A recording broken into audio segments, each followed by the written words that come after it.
Okay, members of M.Strange Ghetto 3D Animation Online Film School and all that. Today, we're gonna take the normal looking boxman you all know and love and turn him into this horrible monster. That is right. You will take your beloved boxman and turn him into a demon just like this. Now you're gonna say to yourself, what is this gonna take? 20, 30, 80, over 9,000 years? No. We're gonna do all this in less than 45 goddamn minutes. So get your right click going and get ready, because we're about to jump into this exciting the music stopped. It ruined my momentum. Okay, back. No, we're not gonna do that. We're just gonna do this. Okay, start tutorial now. Hello, M.Strange here. Okay, so this tutorial is about making stuff strange, and this one's going to be more like I'm just going to show you how I work, or just show you some tips. Maybe you can give you some different ideas on how to make different creative things in Cinema 4D, use it creatively. So what we're going to do is work on this image right here. So this is the boxman character that I gave you. And this scene only has the boxman, and all I did was just model his head a little bit for like 1 minute, and then added one volumetric light, and there's a floor. So you can see, like, it's super simple. There's still no textures except for just the colored textures on his face. There's just black around his eyes and white on his lips, and then I used volumetric lights for his eye beams, and they're inside of the geometry, so you know they'll follow along if he's moving or walking. But I'm going to assume you came here because you want to make different looking stuff, or creepy looking stuff, or monsters, or weird things. So I just want to give you some ideas, because you know my style, what I do is very low poly, very like low tech. I try to keep it as simple as possible while getting some interesting looks. So the way I made that little face is just a super simple modeling job. Let's get his head back. Oh, let's take my face off there from the last tutorial. Oops, just my face, not the whole head. Okay.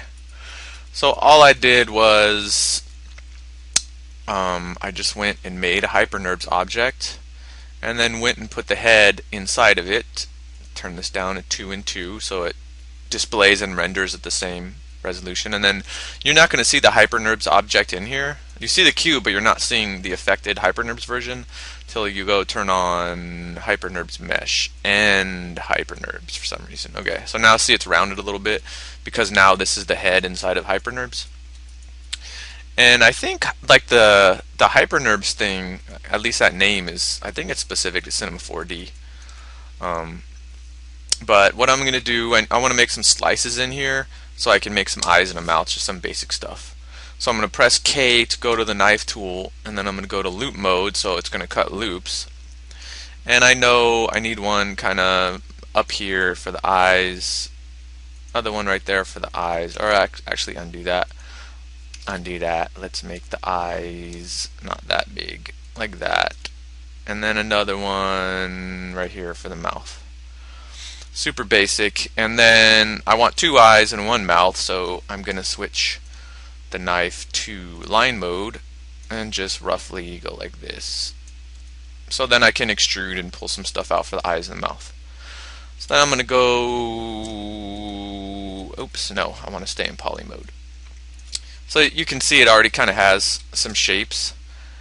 And then, oops, let's mess around here. I pressed UL to go into loop selection mode because I'm going to see if I can grab any of these loops.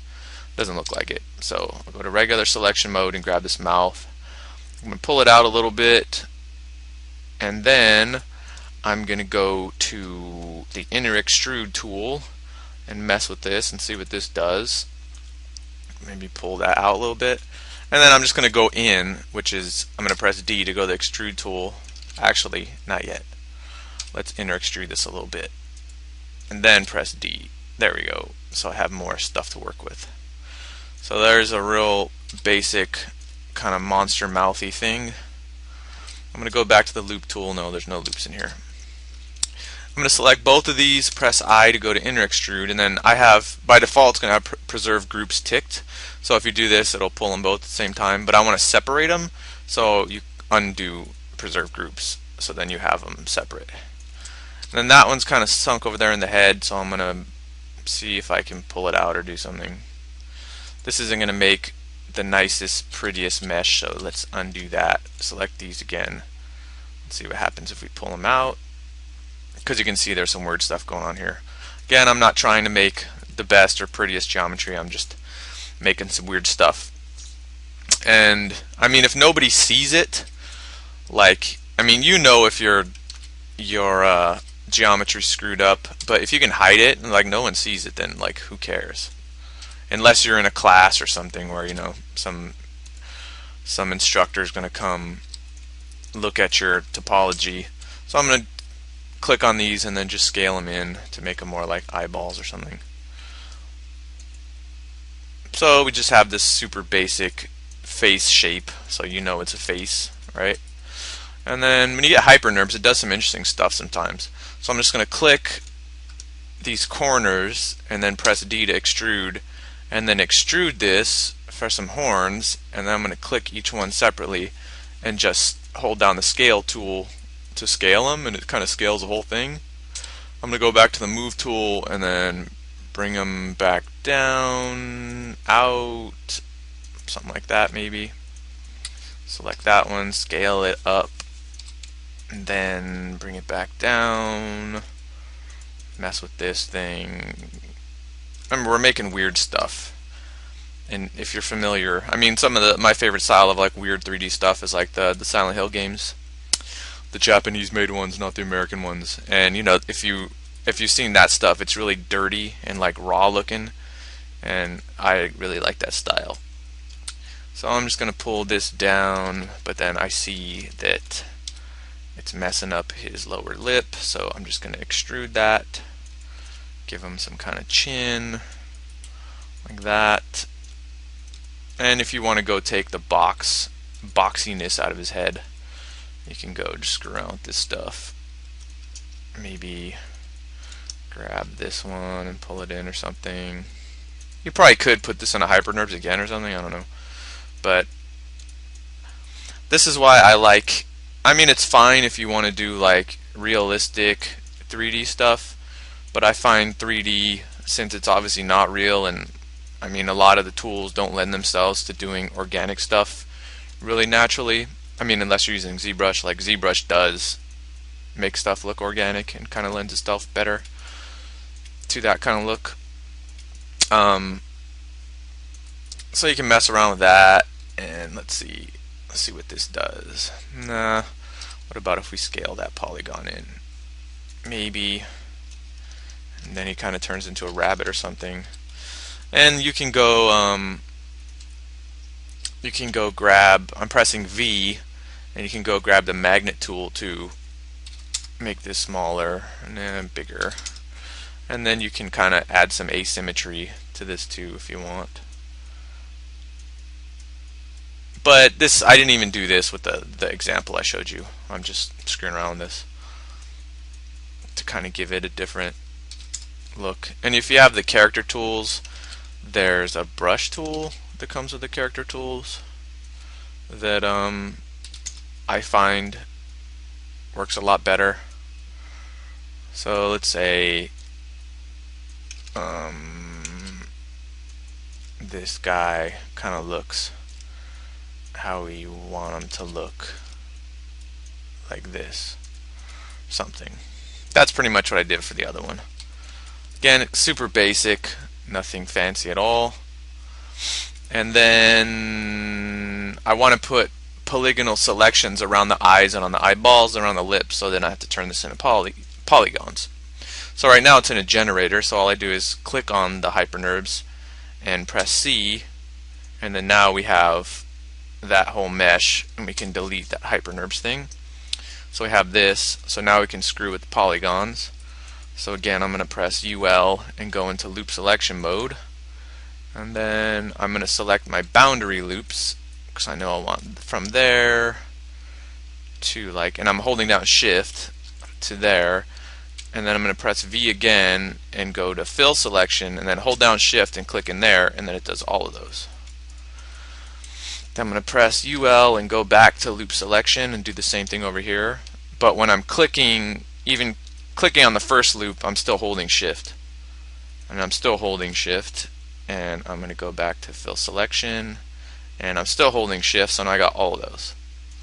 Then I'm just going to go set selection, so let's call this eyeliner. Then I'm going to deselect it, because if I don't, then when I create my new selection, it'll put it on top of that one, which I don't want. So then now I'm going to do a loop selection too, pressing UL.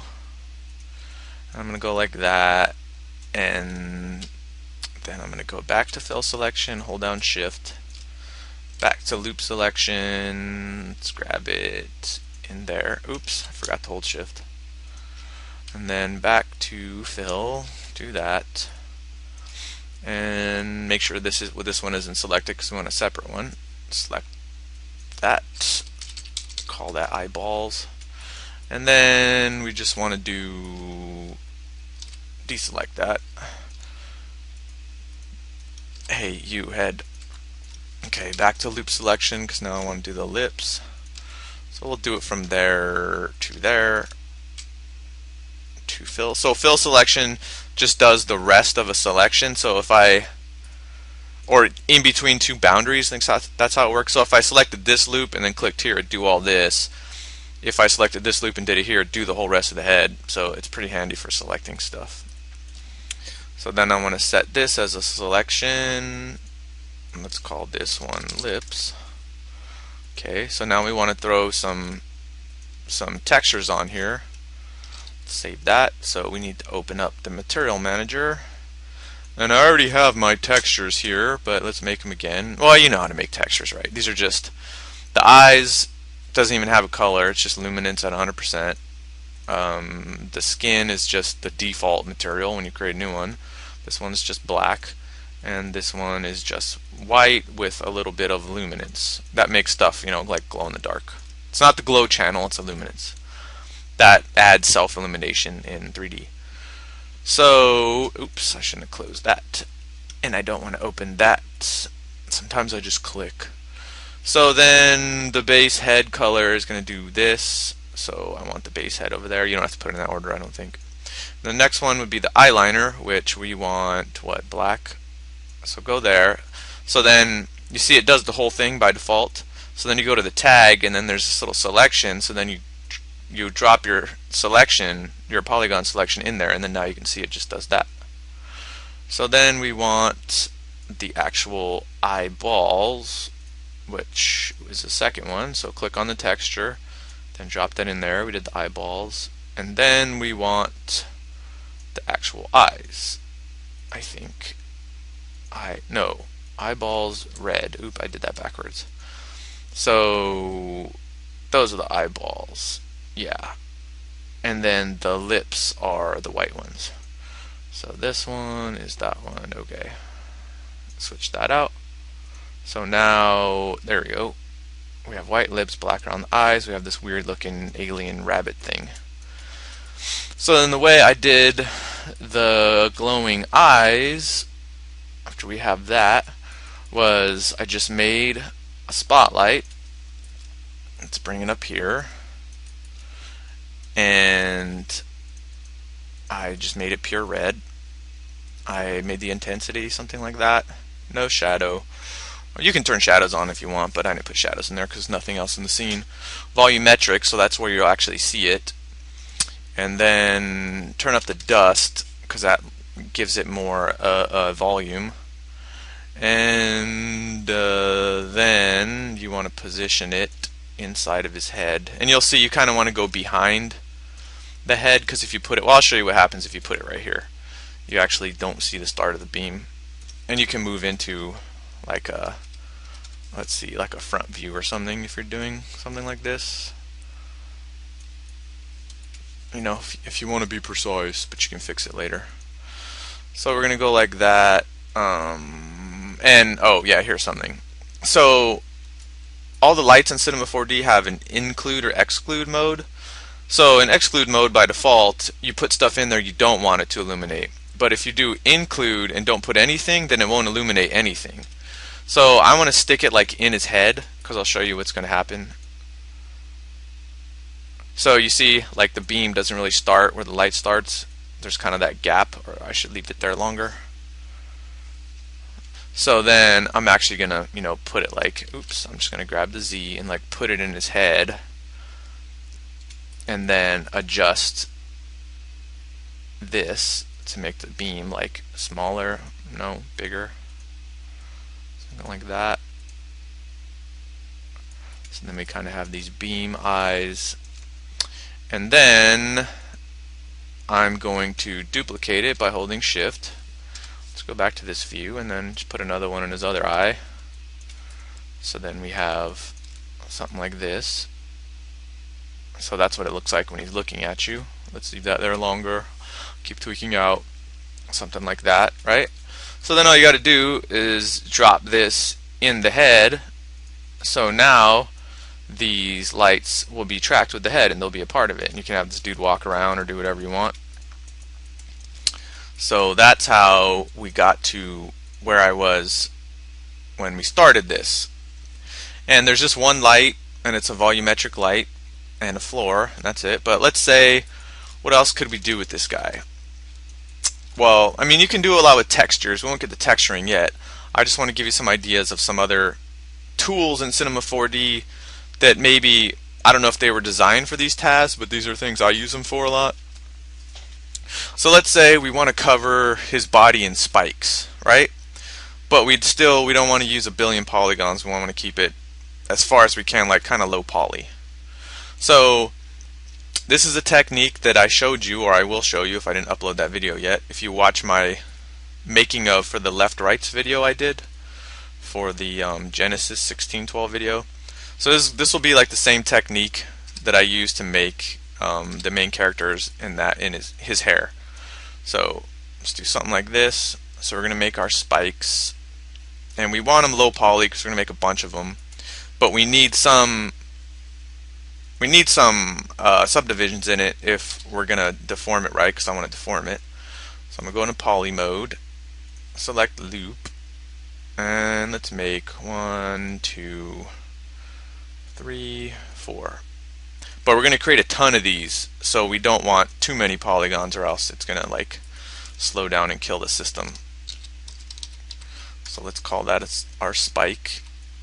Okay, scale it down, and then I'm just going to go get one of the built-in bend deformers, put it inside of it, and then let's show deformers and put it in here, and then scale it to kind of fit it better, something like that, like there, and down a little bit.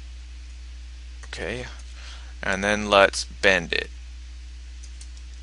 So that's kind of cool.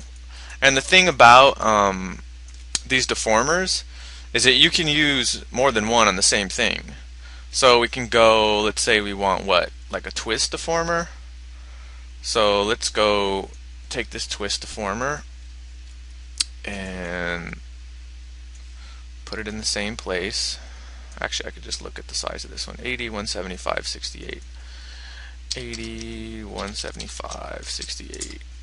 Okay. I'm going to turn this one off for now, because we're probably going to want to do the twist first and then bend it. So let's look here. We have the twist in there. Let's twist it a little bit. You see it gets funky because we don't have that many polygons. And then turn the bend on. So now we kind of have a bend and a twist. Gives a little more variation.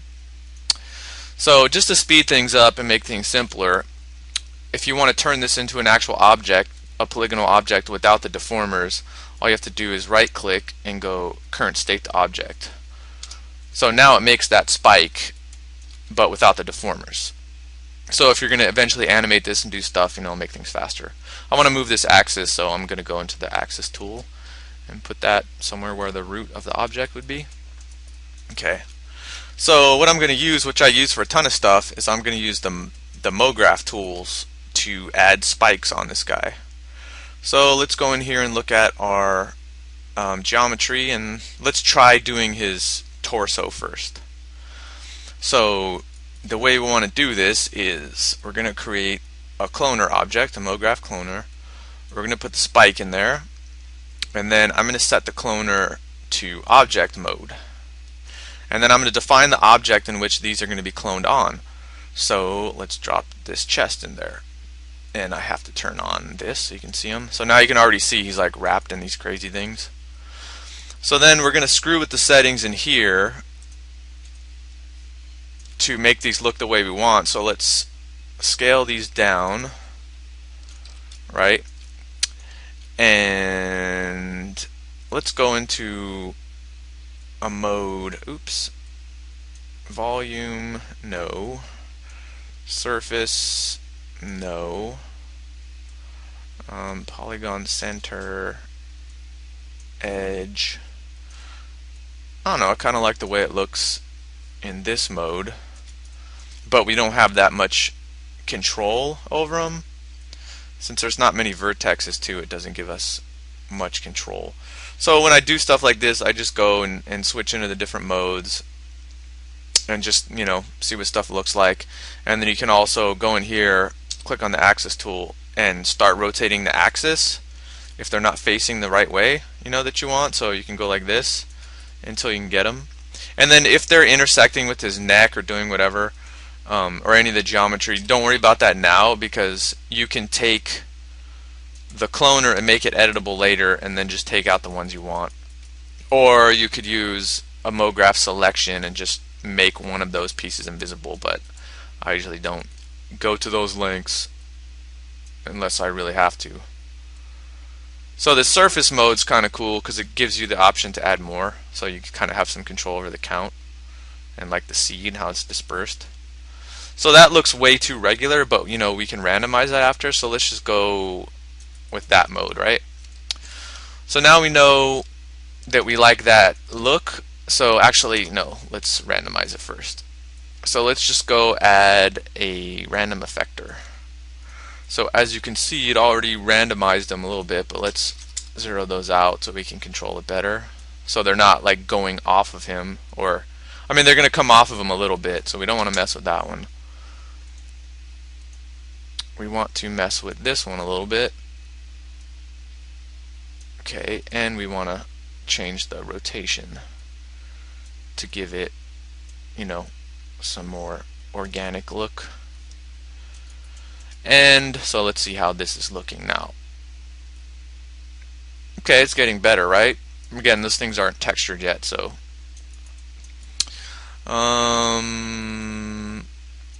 but you know, I'm gonna want to do something procedurally to keep it animated. So let's try to find a seed that doesn't screw around with him too much. So like, look, that one's not going through his face, whatever. So let's stay with that one. Because what I want to do, because I like saving time with built-in procedural stuff, so if we go and add a formula effector, which I showed you if you watch my tutorial on the Making Left Rights video, this is what I used to animate his hair. And then we go in here and add, actually we don't want to mess with that, we want to mess with this. So now we have this kind of undulating, moving, weird stuff, right? We could go mess with the scale too, but you kind of have to be careful with that because it's kind of erratic. So 0.05, let's just move it a little bit. So now we have this weird stuff, like looks like it's kind of growing on him, or it could be alive or something, right? So we have this thing, and then let's go and just add a super basic texture on those spikes. So let's go and try something. Let's put something in the bump channel. And you can download this free Enhance 4D from biomekk.com, biomekk.com, and this is the light version. Let's see what he has in here for C4D, organic, something, something, something. Let's try, I don't know, let's see how this looks. Oh, yeah, right, it won't magically put it on there without me doing it. So then we have yeah, that looks okay. Without a color, I mean, it looks more interesting than the normal stuff, but you know, it's not matching. When we put this texture, which is just one, you know, I arbitrarily grabbed on him, on the rest of them, it'll look a little better. So let's just go with that since it's, you know, super fast. Again, we're just going for a rough look. I'll leave it up to you to refine it and do some more tweaks to make it look good. So once we have this cloner, which already has the effectors on them the way we want it and moving, then all we have to do is duplicate this cloner and then go into the body poly, and then in the field for the object it's affecting, just add our other object. So now we have it affecting his chest too, right? So I'm going to go ahead and add more and adjust them to make it, adjust the scale of the spikes to make it look the way I want to. Okay, so I spent a couple minutes, and all I did was that I went through here and just made more of these cloners. I just copied them by control clicking them, and then I just dropped them on the rest of the geometry. So all these pieces to your character, my character, whatever they are. And then I went into the material manager and I made a new material for the skin, and with that same, in the color channel, with that same enhance 4D light, the free one, I went into skin, and it has like this reptile skin or frog skin, and then I just scaled it down, and that's what I added on the rest of the character. So, and you can see that, let's turn the, when you turn textures off, things tend to speed up too. So if we go and play it back, now you see we have all this stuff undulating and it's kind of moving together, and it plays back at a decent frame rate. But the cool thing is you can see that when we move our character, all this stuff sticks to him. And if you know, you could say, yeah, I could have done, like, I could have used the hair system and done something like that. And the hair system is fine, but the way that it works whenever you're using dynamic stuff like that, that it has to recalculate and you have to reset its position and recache it every time. I mean, when you're doing a shot or moving around, it's just not flexible enough for me. I mean, it's more accurate and it looks cleaner and better and it's like real stuff, but I like faster solutions that are more flexible, and as long as they're close enough to what I'm looking for, those are the ones that I go for. And like with this, what you see right now, it's getting 15 frames per second. So when you're animating, all you have to do is go turn off generators, and then, you know, now we're getting 160 frames per second. So you just animate with that turned off, and then you can just go turn it back on. Or actually, you don't even have to turn it back on. If you render, like, they're still there. It's just the display that it speeds it up before it turns it off. So now let's enable that. Now let's just say we want to put some claws or something on this character, and some on his feet and on his hands. So we're going to do the same thing that we did with the head. I'm just going to go get a HyperNerbs, and you can model it first. I mean, you could model this in another program. This could be a hand you made in ZBrush or Sculptorus. I think that's how you say it, that free version, that free thing that's kind of like ZBrush. And then you could just bring it in here and swap out the constraint tag.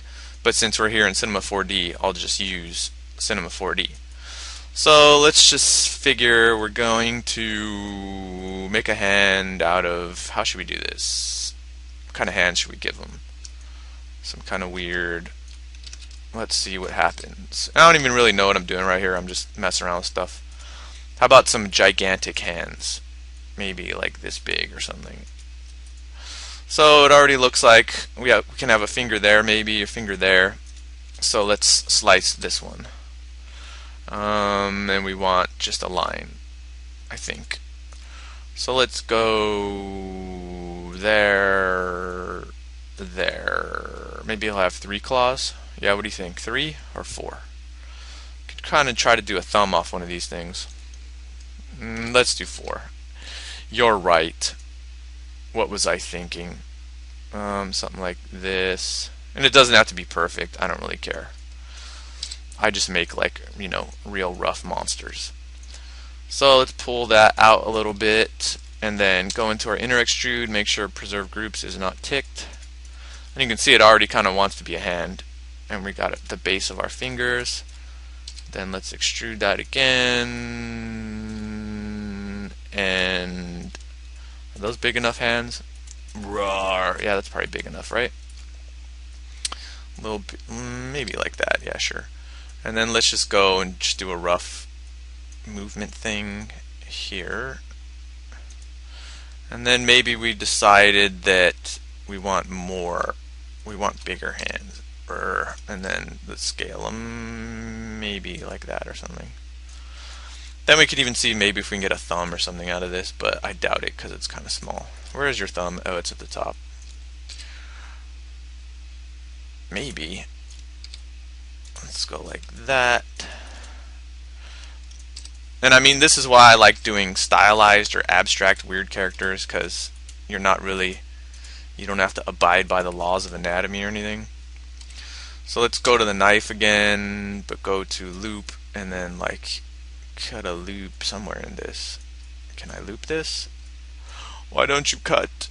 You don't understand this cut. Why can't I cut you? I'm going to cut you good. Oh, I guess I'm not. Okay, whatever. I don't care. I'll cut you later. Let's try scaling this, maybe. We just want a rough looking hand. Like that. Something like that. Why is it all flat? Okay, whatever.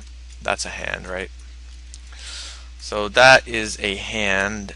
And then let's go select these so we can make some nails. I think. Maybe, yeah, we'll just put nails on these first and do the thumb separately. So, oops.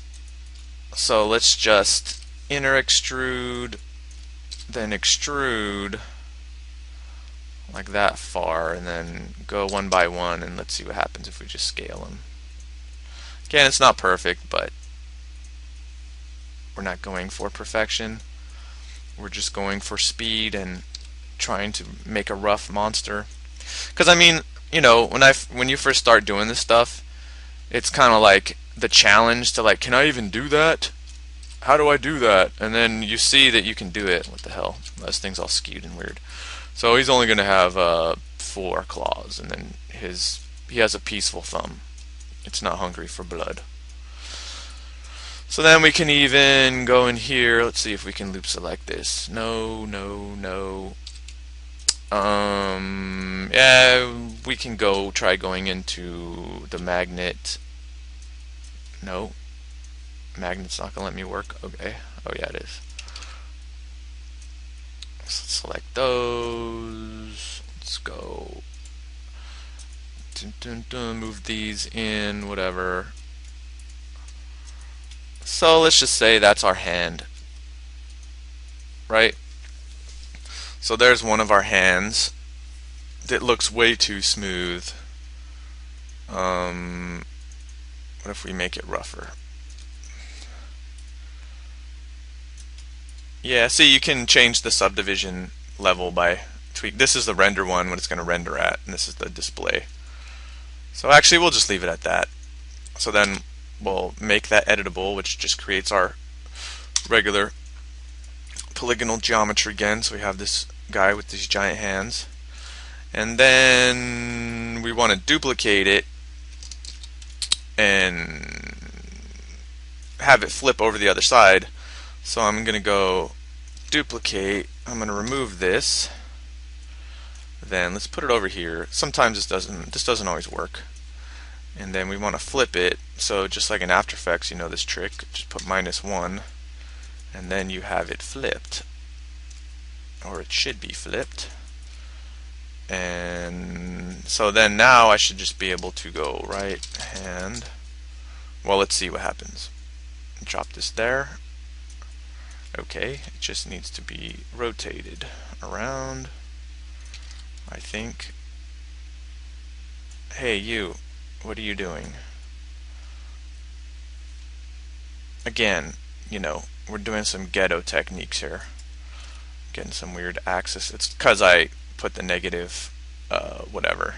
See, what I usually do, I think the new Cinema 4D has it, where you can freeze transformations, and I have the Cactus Dan tool to do it too. I usually do that. So actually, let me go back and do that. Because I'm going to assume you have the new version. You can just freeze transformations, right? So let's take that tag off the hand, put it back over here. Oops. Get over here. See, because we don't want this -1 here. So if you got the Cactus Stand bundle, in his joints and skin, you have, where is it? Freeze transformation. So now it set this back to 1 instead of -1. So now if I grab this tag, and then when I try to rotate the axis, it shouldn't hate my life. Come on, hand. I'm trying to help you here. So there we go. So you know, I should call these like quick, fast, and dirty tutorials or something like that, because I'm not always doing stuff the right way or the way you're supposed to do it. But for me, like, I really don't care. You know, I use Cinema 4D to make movies, so it's like, as long as it does what I want, that's good enough for me. So let's see. Do we already have the texture on there? Yes, we do. So let's try. Oh, and just to show you, his hand should be on here. So let's try to give him a creepy looking pose or something. What do you think is the creepiest? Definitely not his head like that. Let's go like, let's put his head down or something. Let's go like this, like that. Let's give him a Silent Hill treatment. So he'll just be this creepy thing, like standing by itself, like tweaking out. How about that? Does that sound good? And if you wanted to get rid of all the boxiness, all you'd have to do, I can show you how to do that actually. I'll do that. Because I think it's just kind of, oh, I was going to give him feet claws too, right? Or like toe stuff. Well, I would do the same thing I'd do on the hands. Do you want me to do that? Should I do that? Yes, no, yeah, oh, what? Oh, okay. I'll do that then. So let's go to the foot, same thing. And you would do this if you wanted to do replace any parts of the boxy body. So turn on our HyperNerbs mesh. It's already turned on. Why isn't this visible? Oh yeah, it is. Okay, my mistake. So we'll go in here, make sure we're in poly mode, and let's chop this up. Let's go 1, 2, 3, 4, and we already know, since his hands are so big, to even things out, we're gonna have to make his feet bigger too. Like this, probably like that, or is that too massive? Yeah, that's probably too big. So like that. Because you know, if you make characters with their feet too big, then you can't really make them walk. So be careful with that. So let's go pull this out. And then, actually, let's do the inner extrude first. Then pull them out. Actually, we could just probably go like that for what we want. That's probably fine. Nothing fancy. And go like this. Because I think, you know, today, if you're making even a live action movie, I don't know, it's kind of a toss up whether you want to use, if you're making like a monster movie, whether, I don't know what I would do, if I would do 3D or like a real guy in a suit or something. Probably do the guy in the suit, but for shots where you'd have to kill the guy in the suit to have him do them or something, you can always have your digital stunt double by modeling a creep in Cinema 4D.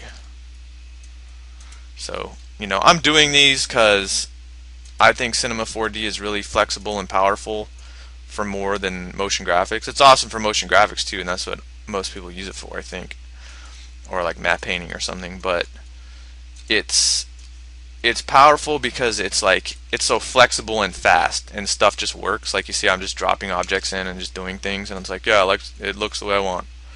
And I mean, I could tweak this for a lot longer and make it more organic or something, or pop it in a ZBrush or sculpt the wrist or something. Sculpt iris, is that how you say that? And make it more of the way I want. But for my purposes, I'm just gonna do it super fast and cheap. I should call this M.Strange's super fast and cheap CG film school, because that's kind of what it's going to be. So I'm going to do the same thing, flip it around, and then go freeze transformations so it doesn't destroy my soul with that weird flipping. And then find the right foot, tag, and drop it on it, and then tell the right foot, you can go away now, you're no longer needed. So then we have the right foot like that. It's a giant monster right foot.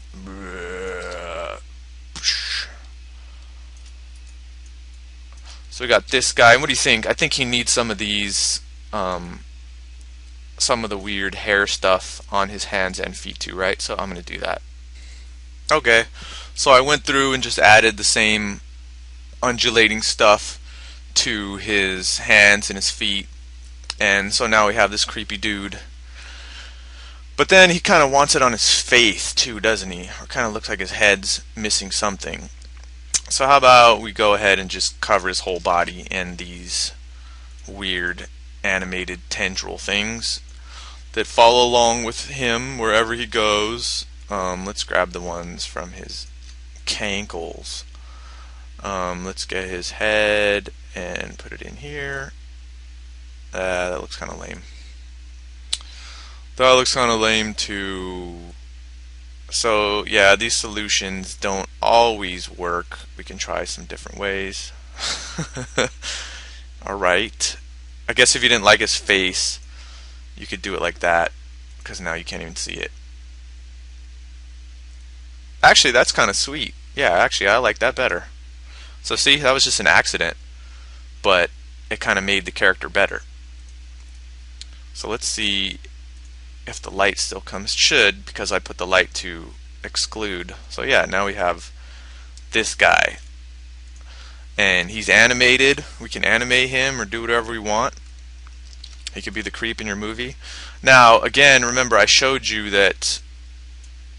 Oh, what a mess. You see all these skeletons. Ignore these over here. So I showed you in the last video that this rig comes with hands.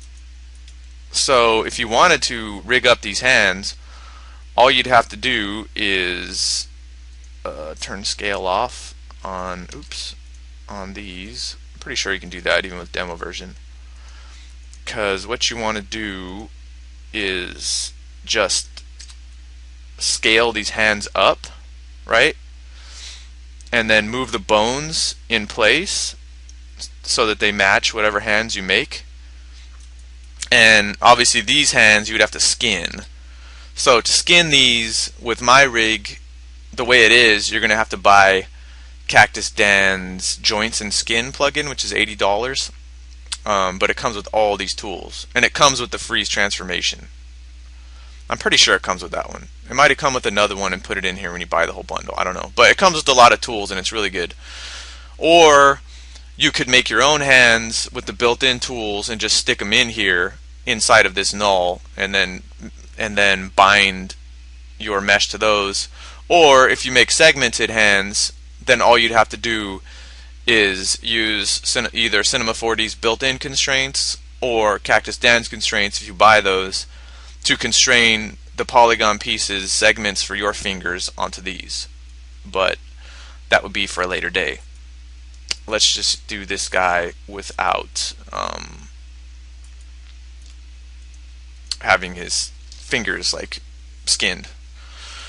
So this is an easy way, because you see he's just standing there. Oh, let's turn these lights, turn the lights out of our, get the lights out of our life. So he's just standing there right now, and we could go and animate him or do whatever we want. So just to speed things up, I'm going to turn off generator so we only see that, and you see when I press play it's doing nothing, right? So a real easy way that I showed you in the last video, I mean, obviously we can go do whatever character animation we want with him, but this video's just about kind of my little tips and tricks, or making stuff look weird, not really about animation, which I'll do more of. But this is an easy way, and this is kind of like doing stuff, for games. Like, I've never worked on a game, but you always see like the idle poses. So when the character's just like standing there, what they're doing, just kind of like in Street Fighter, before they fight, they're just kind of doing their thing. They all have their own little loop or whatever. So an easy way to do those is just to go and put a vibrate tag. Now I'm on the lower body controller. I'm going to put this vibrate tag, and I'm going to turn on regular pulse so he does something at a regular rate. And then you see if I go like this, we don't want that much because he looks too happy. And we don't want that much, we only want like 10, right? But the speed is way too fast. So let's use the power of Satan to make this guy do what we want in a very evil way. So you can just go in here and put in different numbers. And did you see how when I move this, here I'll show you something, like how his hands are moving along with it? That's because by default I have the hands inside of the lower body rig, so these are inside of this one. I don't know why I did that, or that's how I usually work or something. But if you do this, then they're like floating in place. I guess that's why I did it. But you can choose if you want to have them like that. If you want to keep them where they are and have them move with the rig too, you can switch off the IK. But let's just go like that. Yeah, then we're just going to control click and copy this onto the neck. But with the neck, I'm going to want him going forward like that. But then let's try doing it half of the other one. Okay, so yeah, that's looking alright, right? And we can put some more side to side in there or something. And then we can get the same one and copy it to one of the hands. So then the hands now synced up with the neck moving because we're copying the same tag. So now he's getting that kind of Street Fighter look, right? So then the one thing that's not moving here that we kind of want is his neck. So let's go into the actual neck joint, which should have switched to the rotate tool. Okay, there it goes. Well, something's wrong in here. Where's the neck? Neck, where are you? Neck, oh, it's supposed to rotate. Oh, whatever. Ignore that. So let's go to the neck and put another vibrate tag. But this time we're going to use the rotation, and we're not going to turn on regular pulse. So now he's getting the weird dog head, tweaky looking thing, right? And it looks kind of cool if we just leave it like that. Right? And you can still go and move him around and leave the tags on like that, right? So I'm just going to make some little adjustments so that it looks a little more the way I want it to look, like that. Actually, let's curl this in. And then how about we I render this out as an animation, and then we see what it looks like from this work of, making this weirdo guy. Okay, I'm going to do that now. Okay, so here's our monster dude that we made pretty quickly, I think. This is what he looks like animated. So, I think that looks pretty good for, the time we spent. Obviously, the textures could be a lot better because I just used a color and a bump. So you can put a lot more work into the textures and some more into the modeling, and I think you'd have a pretty good, model to use for your films or whatever. So this is the same kind of process I use on the new movie, but instead of spending 45 minutes, I spent 6 or 8 hours or something on one model. But like I did here, I used the same base rig, so I don't have to worry about rigging. And so all I had to do was, modify the geometry or bring a new geometry, make it in ZBrush, and then bind it to the mesh or something. So how about for just one more thing, I'll just do a camera animation so you can see what that looks like, and then that will be it. Okay, now here it is with just an animated camera and a different angle. So now I think, yeah, that looks pretty good, right? It looks like some demonic, kind of crazy demon, rabbit, rock creature, freaky thing. So, you know, you can make your own monsters this way with Cinema 4D. Now that you have the rig, I mean, because that's really the hard part. That's what takes a long time, is to like set up the rig and get all that working and making it stay working. But if you follow the system I'm showing in these tutorials, you don't ever have to worry about that. I mean, again, now we're just using segmented characters, but if you're creative, you can cover up the segments like I did here. You know, you can't even tell that it's a segmented character because I put this stuff over it. And there's a bunch of different things you can do. So I hope you learned something from watching me work in this way. So go out there and make monsters and be creative with 3D tools. Well, you don't have to make monsters. I mean, I like making monsters, they're most fun. But I think I just wanted to show you that, you know, with all of these tools, you can use them creatively. There's a million different uses. So just go and look at them, and you don't have to always use them for what they're for. Just throw them on stuff. Just, you know, experiment, because that's what I do. And you'll find a lot of shortcuts and be able to just, you know, take your idea and then go into the computer and make something out of it. So I hope you learned something from this one and enjoyed it. But look at what we did to Boxman. Remember, this started as Boxman. He's not little Boxman anymore. He's all grown up and possessed by Beelzebub and Satan and everybody. Oh, okay, how heartwarming. Until next time. Aw, your pal filled up with demons in a room full of demons with demons. M. Strange. Okay, bye.